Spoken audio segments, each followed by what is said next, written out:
E a história de quando o menino do outro lado da rua me stalkeava. Por uma grande ironia na minha vida, meus pais e eu nos mudamos para uma casa que ficava a 5 minutos da nossa antiga casa.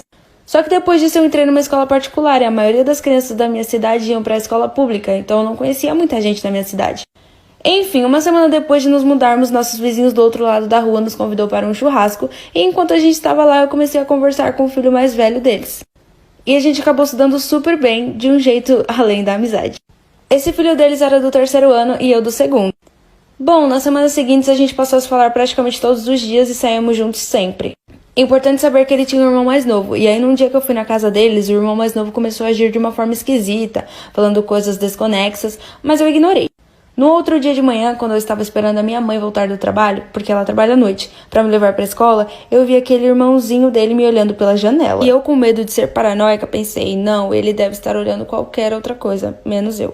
Detalhe que isso tudo começou um mês depois de eu me mudar, e essa coisa de ele me observar começou a ser mais frequente, então eu fui falar com o irmão mais velho dele. Nós vamos chamar o pirralho de Isaac a partir de agora. O irmão mais velho falou com Isaac e por uma semana as coisas voltaram ao normal. Mas depois, todas as manhãs que eu saía para esperar a minha mãe, o Isaac estava me observando dentro do carro dele. Agora se preparem porque vai parecer filme de terror. Teve uma noite que eu tava de boa no meu quarto e um vulto ficava indo e voltando na janela. E o meu quarto era no 1º andar. Eu fiquei com medo e quando eu contei pro meu pai, ele resolveu colocar câmeras de segurança do lado de fora. Só que eu lembrei que o irmão do Isaac disse que ele sempre foi interessado na minha vida. E como eu não sou boba, eu falei que as nossas câmeras na verdade não funcionavam. Funcionavam porque eu sabia que ele ia contar pro Isaac, né? E eu só disse isso porque o pirralho tava vendo as câmeras sendo instaladas. E depois disso, coincidentemente, o comportamento dele mudou. Exceto pelo esquisitão continuar me vigiando do carro todo dia de manhã. Ok, gente, então eu tava lá dormindo até que eu acordo com um barulho na janela e a minha câmera bem encostada na janela. Então eu claramente tava vendo quem tava passando pelo lado de fora. E sim, vocês vão ficar chocados, mas era ele do lado de fora. Daí eu silenciosamente chamei meu pai e nisso já era tipo umas 3 horas da madrugada.